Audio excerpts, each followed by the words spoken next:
Okay, good day everyone. So, for today we will be discussing global media cultures. So, this will be just a short discussion of what global media culture is. And then yung ibang topic dito was already discussed during the prelims topic. So, medyo madali lang yung discussion natin ngayon for global media cultures. Let's move forward with the definition of the global media cultures. So, when we say global media culture, it defines the way we interact and communicate with an entity or body of things in a way that facilitates a process of building connections through those processes. So, in short, sabi dito sa definition, yung global media culture daw is about how we connect and communicate with other people all around the world. So, aside from that, the global media culture also refers to the shared experiences, ideas, and values created through this interconnection or interconnected media landscape. So, because of global media culture, it allows a person to stay informed and entertained, 'di ba? From the presence of the television, the news report. So, nagiging mas informed yung mga tao. And aside from that, because of global media culture, people were allowed to share their stories. So, an example, yung mga social media platforms gaya ng Facebook, Messenger, Instagram, Threads. So, etong mga social media platforms na to, they enable us to share our experiences and perspective with a global audience. And last one, because of global media culture, may nabubuo tayong communities. So, for example, yung mga community na may hilig sa K-pop. So, itong mga mahilig sa K-pop na to, bumubuo sila ng community wherein they engage with one another, share their ideas, their values, and experiences. So, basically, that is what global media culture is. So, we have one sitcom where explains what global media culture. So, an example of that is the sitcom How I Met Your Mother. So, this essentially illustrates the impact of cultural hegemony on people's lives. So, mamaya di-discuss natin what cultural hegemony is. But to just give you an idea of what cultural hegemony, so it refers to the domination or rule maintained through ideological or cultural means. So, in simple terms, mas tumitingala tayo sa isang kultura na sa tingin natin mas mataas kesa sa atin. So, yan yung ibig sabihin ng cultural hegemony. So, now let's look at i-breakdown natin ano ba yung meaning ng media and ano ba yung meaning ng culture. So, when we say culture, it is the unified style of human knowledge, beliefs, and behavior from which people learn and the ability to communicate knowledge to the next generation. While yung media, it is a tool for the interaction of people with different cultures. So, kumbaga, yung media is the means, ito yung paraan para maka-interact tayo and ma-share natin yung mga kultura natin. So, media underwent 5 stages of development. So, before na naging modernized tayo, before na nagkaroon ng digital media, marami pinagdaanan muna yung maraming processes or maraming development muna ang pinagdaanan ng digital media. I mean, bago magkaroon ng digital media. So, the first stage is the oral communication, followed by script, followed by printing press, followed by electronic media, and last one, the digital media. So, let's talk about the first stage of media development. We have the oral communication. So, from the word itself, oral. So, alam na natin, ang tinutukoy nito is the language.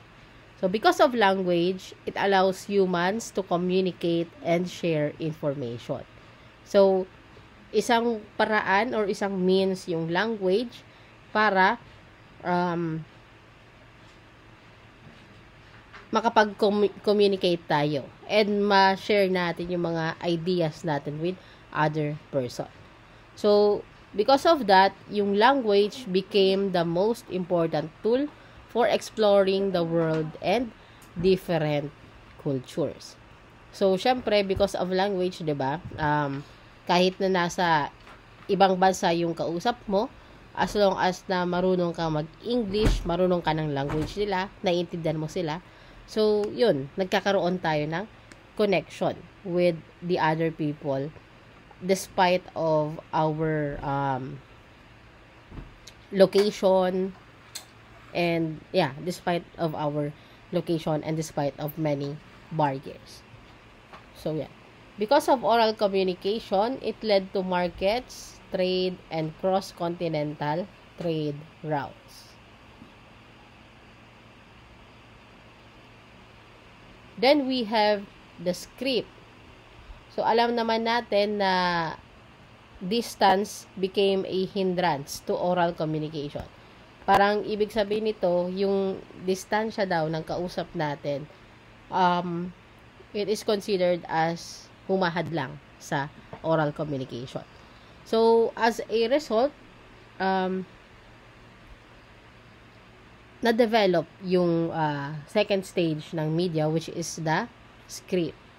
So, because of script, it allows human to communicate over a larger space and for a much longer duration. So, when we say script, it's the permanent, it's the email, mga books, mga written. So, it allowed the permanent codification of economic, cultural, religious, and political practices. So, sa script, the knowledge, beliefs, and behaviors were written and made available for transmission to the next generation and to other nations and cultures. So, an example of script in terms of political science perspective, we have the 1987 Constitution. Bakit? Because the 1987 Constitution contains a codified policies. Yung mga rights nandun sa yung mga rights ng isang tao or isang Filipino nakasulat doon sa 1987 Constitution, specifically yung Bill of Rights. Yung mga batas natin, 'di ba? Yung Revised Penal Code, yung Civil Code. So, lahat ng mga laws, they are codified. So, that is script. So, it allows the transmission of knowledge, beliefs, and behaviors to the next generation. Then, we have the printing press. So,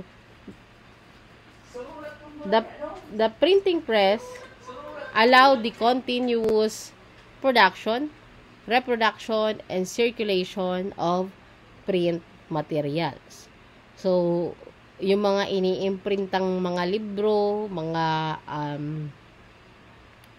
newspaper, mga ganyan, that is because of the printing press. So, written documents were mass-produced, which gave everyone access to information that was once available only to the rich, powerful, and religious. So, because of the printing press, it affected globalization by transforming various institutions. So, malaking tulong ng printing press sa mga eskwelahan, 'di ba? Kasi because of the printing press, pero tayong mga libro na ipapagamit sa mga estudyante. Sa mga market businesses, so yung mga flyers, yung mga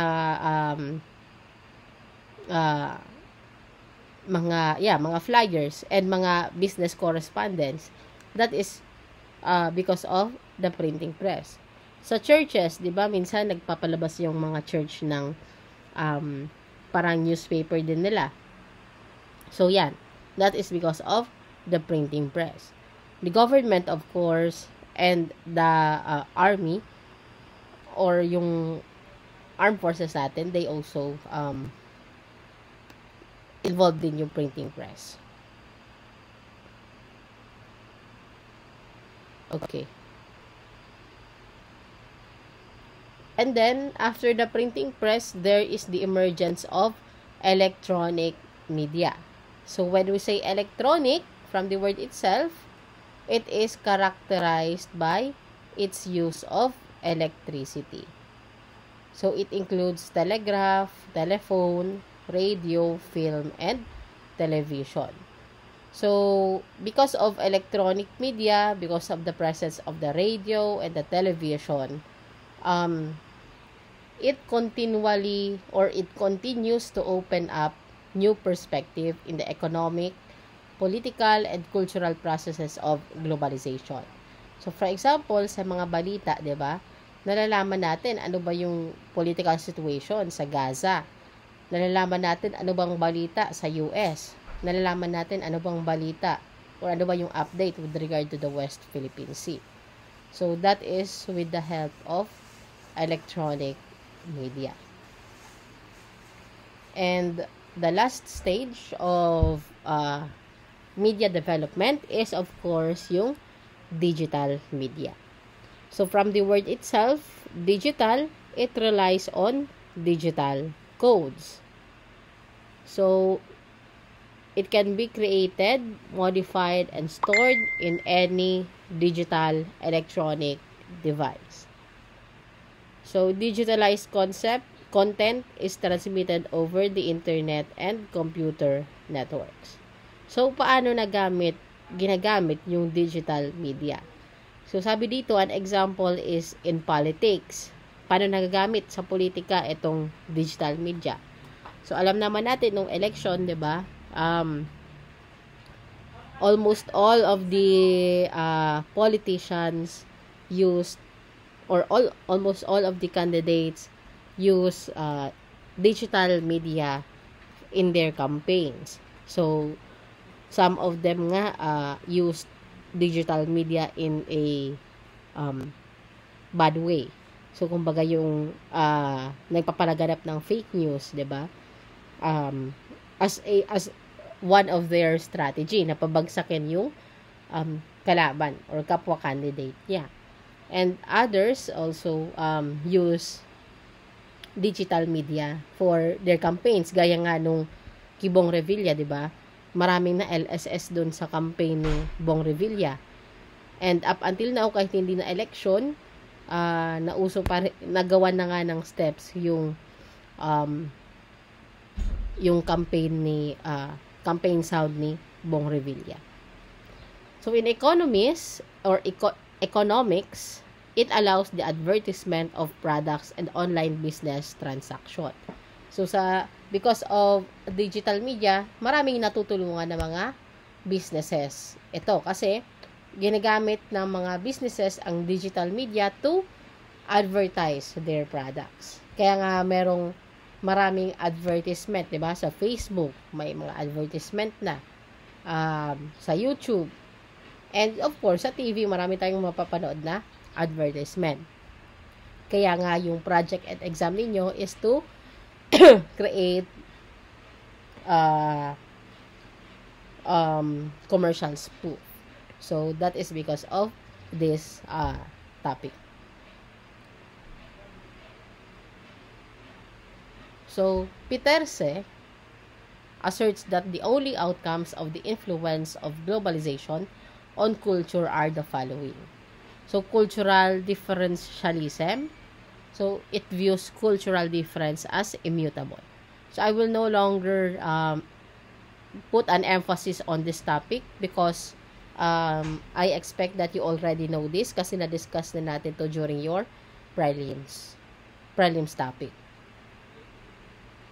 Another outcome is the cultural convergence. So, because of the cultural convergence, globalization engenders a growing sameness of culture. However, a negative impact of cultural convergence is the so-called cultural imperialism. And then we have the cultural hybridity. So, yung mga kultura ng iba't ibang lugar na paghahalo natin with our own culture. So, it results to the mixing of culture. Example of cultural hybridity daw is yung Chabacano dialect. So, because the Chabacano dialect is a combination of Spanish dialect and Filipino dialect. Kaya kung maririnig din yung magsalita yung mga Chabacano, mukha sila mga Espanyol. That is the result of cultural hybridity. And itong tatlong ito, it set the dynamics between the local and global cultural production. Kaya nagkaroon ng tinatawag na glocalization. So, glocalization is coined from the word globalization and localization. So, it is a new concept brought about by the increased frequency of contact among cultures. So, alam na ninyo kung ano yung globalization. So, that ends my presentation for the global media cultures. Thank you, everyone.